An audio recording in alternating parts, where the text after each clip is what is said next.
আসসালামু আলাইকুম ভিউয়ার্স, আশা করছি যে যেখানে থেকে দেখছেন সকলেই মঙ্গলমতো আছেন। আল্লাহ তাআলার অশেষ রহমতে আমরাও ভালো আছি। আজকে আপনাদের সামনে নিয়ে এসেছি নতুন একটি রেসিপি। আসলে নতুনও না, আমরা বাঙালি, আমরা ভর্তা প্রিয় মানুষ। যেটাই পাই সেটাকেই ভর্তা আকারে দেখতে আমাদের মনে হয় বেশি ভালো লাগে। ভাতের সাথে ভর্তা, চচ্চড়ি এগুলো না আমাদের প্রিয় খাবার। তো আজকে একটা মজাদার ভর্তা তৈরি করে নিয়েছি মাছের লেজের। আশা করছি আপনাদের ভালো লাগবে। আর যদি ভালো লাগে তো অবশ্যই নিজেরা একটু কষ্ট করে বানিয়ে নেবেন। চলেন দেখে নেওয়া যাক কীভাবে ভর্তাটা তৈরি করেছি। এই তো প্রথমে ছোট একটা হাঁড়ি নিয়েছি, ওখানে দিয়ে দিলাম আমি সেই রুই মাছের লেজ, 2টা পেটির পিস। তো এই 2 পিস মাছ সহ একটা লেজ বসিয়ে দিয়েছি। তো রাত্রেবেলা কেন জানি ভাত খেতে ইচ্ছে করছিল না, তো মনে হলো যে একটা ভর্তা একটু চটপটা কিছু হলে ভাত খাওয়া যাবে। মনে হলো মাছ ভর্তা করি, ভালো লাগবে গরম ভাতের সাথে। তো এই তো এখানে 1.5 কাপ পরিমাণে পানি দিয়ে দিয়েছি। 1 চামচ লবণ আর 1/2 চামচ হলুদ দিয়ে সিদ্ধ করতে বসিয়ে দিলাম। 4-5 মিনিট আমি একটু ধিমে আঁচে সিদ্ধ করে নিব। লবণ হলুদ দিয়ে, মরিচ দেই নাই, শুধু লবণ হলুদ আর সামান্য পরিমাণ তেল দিয়েছি। তো পেঁয়াজ এখানে 3টা বড় সাইজের পেঁয়াজ কেটে নিয়েছি, 4-5টা কাঁচামরিচ কুচি করে নিয়েছি একটু বড় টুকরা করে, আর রসুন নিয়েছি একটা বিদেশি মানে ইন্ডিয়ান রসুন পুরাটাই কুচিয়ে নিয়েছি। শুকনা মরিচও বড় দেখে একটা কুচি করে নিলাম। ঝাল ঝাল চটপটা কিছু খাইতে ইচ্ছে করছে, মানেই একটু ঝাল ঝাল কিছু খেতে ইচ্ছে করছে। আর ভর্তাটা সাধারণত ঝাল না হলে কিন্তু ভালোও লাগে না। তো এখানে নিয়ে নিয়েছি 1/2 চা চামচ কালিজিরা।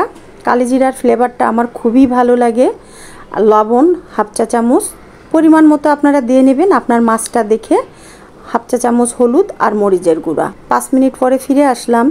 খুব সুন্দর হয়ে এক পিঠ মানে একটু পোড়া পোড়া ধরেছে, মানে পুড়ে যায় নাই, মানে শুকে এসেছে পানিগুলো, খুব সুন্দর হয়ে সিদ্ধ হয়েছে। মাছটা নরম সফট হয়ে গেছে। সরিষার তেল দিয়েই রান্না করব, মানে ভর্তাটা করে নিব। আর আজকে এই ভর্তাটার মানে বিশেষত্ব এই যে হাত লাগিয়ে ভর্তা করব না, আজকে এটা কড়াই ভর্তা করে নিব। তো কাঁটা চামচ দিয়ে গরম মাছগুলো একটু ছুঁড়ে নিচ্ছি। একটু ঠান্ডা হইলে হয়তো হাত দিয়েই করে নিলে সবচেয়ে ভালো হয়। আসলে হাত আমাদের আল্লাহ তাআলা দিয়েছে, প্রত্যেকটা অঙ্গ প্রত্যঙ্গের কাজ কারবারই আলাদা। বলেন, কাঁটা চামচটা দিয়ে কাজ করছি কিন্তু শান্তি পাচ্ছি না, কেমন যেন একটু ঘুতিয়ে ঘুতিয়ে কাজ করছি। তো মাছের ভর্তা কিন্তু আমরা সকলেই পছন্দ করি। টাকি মাছের ভর্তা, তারপর ইলিশ মাছের ভর্তা, বোয়াল মাছের ভর্তা, রুই মাছের ভর্তা ভালোই লাগে। তো এই যে কাঁটাগুলো ছেড়ে নিছি। এখন এই তো অর্ধেক বাটি মানে হাফ বাটি হয়েছে আমার মাছটা। লোহার কড়াই করব ভর্তাটা, তাই সরিষার তেল দিয়ে দিলাম টেবিল চামচ দিয়ে 2 টেবিল চামচ হবে। আর আমার এবারে সরিষার তেলগুলা খুব মানে ঝাঁজ, কড়াই দিয়েছি নাকে লাগছে। দিয়ে দিলাম সে একটা রসুন কুচি করে নিয়েছিলাম পুরাটাই। রসুনটা আগে একটু আমি হালকা ব্রাউন করে ভেজে নেব। এরপরে তো ভর্তা তো আমরা সবাই খাই, মরিচ শুকনা ভেজে নিয়ে কাঁচা পেঁয়াজ রসুন ডলে ভর্তা করি, সেটারও অনেক স্বাদ। তো আজকে আর হাত লাগিয়ে ভর্তা না, আজকে কড়াইয়ে ভর্তা করব। তো এই তো কথার ফাঁকে ফাঁকে কিন্তু আমি এখানে পেঁয়াজও দিয়ে দিলাম। এখানে বড় সাইজের 3টা পেঁয়াজ আছে, সে পেঁয়াজগুলো সবগুলোই দিয়েছি। এখন পেঁয়াজ আর রসুনটা হালকা একটু সফট হয়ে আসলেই এখানে অ্যাড করে দিচ্ছি আমার আগে থেকে কেটে রাখা শুকনা মরিচ এবং কাঁচা মরিচ। 2টা একসাথে করে আবার একটু ভেজে নেব। তারপরে এটার সাথে অ্যাড করব আমি সেই আমার হলুদ মরিচ জিরা আর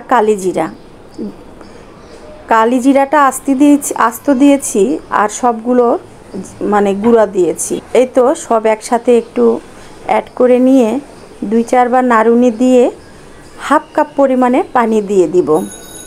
আপনারা যদি একটু ভাজি ভাজি টাইপের খেতে চান তাহলে এটা কিন্তু পানি দেওয়ার দরকার নেই। এখানে পেঁয়াজের যে পানিটা বের হবে সেটাই মাছ সহকারে সুন্দরভাবে নেড়ে চেড়ে ঝুরঝুরা করে নামিয়ে নিতে পারেন। এটাও খেতে অনেক মজার লাগে, অসাধারণ। তবে আজকে যেহেতু আমি আগেই নাম দিয়েছি ভর্তা, তাই আমি 1/2 কাপ পানি দিয়ে পেঁয়াজটাকে আগে সফট করে নিলাম। এর সাথে মাছগুলো পানিটা যখন টেনে এসেছে এর সাথে মাছগুলো অ্যাড করেছি। এরপর ভালোভাবে নাড়তে এই পর্যায়ে দ্রুত নাড়তে থাকা লাগবে, কারণ চার ধার দিয়ে পোড়া লেগে যাবে।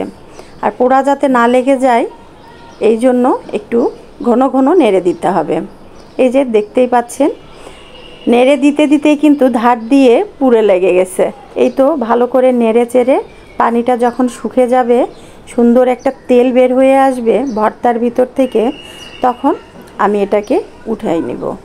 হয়ে গেল মাছের ভর্তা। চার ধার দিয়ে তেল দেখতে পাচ্ছেন তো? এই তো এখন সার্ভ করার পালা। ভর্তাটা মজাদার ছিল, আশা করছি ট্রাই করবেন। ভালো লাগলে লাইক, কমেন্ট, সাবস্ক্রাইব করে পাশেই থাকবেন। আল্লাহ হাফেজ, শুভরাত্রি।